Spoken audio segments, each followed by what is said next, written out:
Hello hi welcome to my channel. స్వాగతం సుస్వాగతం అందరికి.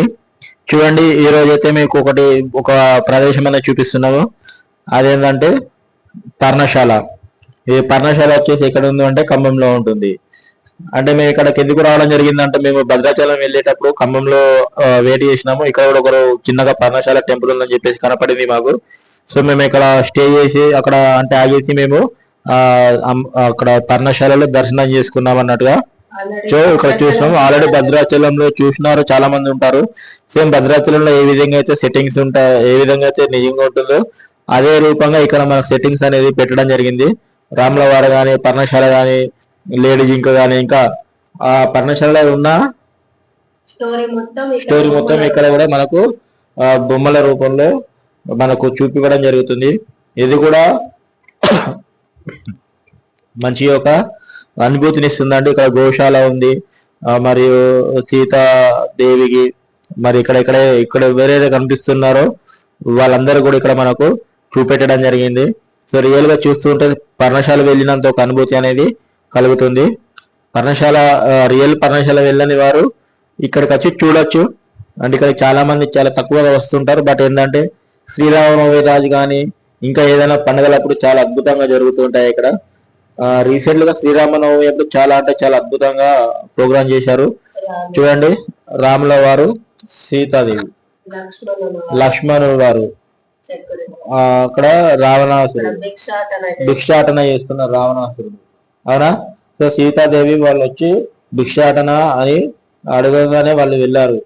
ఆ గీత దాటడం వల్ల రావణాసురుడు ఏం చేయడానికి సీతాదేవిని తీసుకెళ్లిపోయాడు. ఇక్కడ కనిపిస్తున్నది ఏంటంటే హనుమంతుడు లంకకు వెళ్ళేటప్పుడు రాళ్ళు వేసుకొని ఒక లైన్ గా బ్రిడ్జి కడతాడు కదా, అది దారి ఏర్పరచుకున్నాడు. అంటే ఆంజనేయ వారు లంకకు వెళ్ళేటప్పుడు మార్గంలో ఒక చిన్న చిన్న రాళ్ళు వేసుకుంటూ వెళ్ళారు కదా. సో అదొక ప్రాంతం లాగా అన్నట్టు ఆంజనేయ వారు ఎక్కడికి వచ్చాడు, లంకలోకి వెళ్ళి పెద్దగా చేసి దాని తోకని తన తోకతోటి పెద్దగా చేసుకొని వారు అక్కడ సీతాదేవి గురించి పోవడం చేస్తున్నారు. అంతే విధంగా ఇక్కడ ఇది ఎవరు, అక్కడ సీతమ్మ వారిని లంకలో బంధిస్తాడు రావణాసురుడు ఆ చెట్టు కింద. ఆ చెట్టు పైన హనుమంతుడు వచ్చాడు. సో మనకి ఇక్కడ ఏదైతే ఒక స్టోరీ ఉంటుందో ఆ స్టోరీలో ఉన్నట్టుగానే మనకి ఇక్కడ పర్ణశాల అనేది చూపెట్టడం జరిగింది. సో ఈ ఒక బండరాలు అయితే ఒక భాగం అన్నట్టుగా వాళ్ళు ఏర్పరచుకున్నారు. అక్కడ స్టోరీ జరుగుతుంది.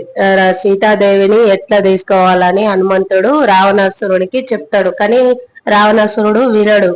సో ఇదేనండి మనం చెప్పుకున్న దారి ఏదైతే ఉందో, హనుమంతుడు చిన్న చిన్న రాళ్ళు వేసుకుని రోడ్డు మార్గం ఏర్పరచుకోవడం ఇదేనండి మనం అనుకున్న యొక్క ఇది. సో అచ్చం పర్ణశాలలో ఏ విధంగా అయితే ఉంటుందో ఇక్కడ కూడా అదే విధంగా ఉంటుంది. సో చూడొచ్చండి, రావణాసురుడు 10 తలలతోని అక్కడ కూర్చొని ఉంటాడు. చూడండి, సీతని అట్లా తీసుకెళ్లిన ప్లేస్ అన్నట్టు. సీతాదేవిని ఆ విధంగా తీసుకెళ్తున్నాడు. అక్కడ సీతాదేవి భిక్షాటన చేస్తుంది. వేరే రూపంలో వచ్చి రావణాసురుడు ఆమెను తీసుకెళ్తాడు. అది చూపిస్తున్నారు మనకు స్టోరీ. ఇక్కడ లక్ష్మణుడు కాపలగా ఉంటాడు సీతాదేవి. సో లోపల మనకు ఏ విధంగా అయితే మనకు అన్ని రకాలుగా రాము వారి స్టోరీ ఏ విధంగా ఉందో ఇక్కడ కూడా అదే విధంగా ఉంటుంది. ఇక్కడ ఆమె తల్లి భూదేవి ఆమె తల్లితోని ఆ బొమ్మల రూపంలో మనకు రామాయణం స్టోరీ ఉంటుంది. అక్కడికి వెళ్తే చూడొచ్చు. మనకి ఇక్కడ ఏవైతే మనకు సెటప్ ఉందో ఆ సెటప్ రూపంలోనే మనకు రామాయణం స్టోరీ మొత్తం కూడా మనకు ఐడియా చెప్తుంది.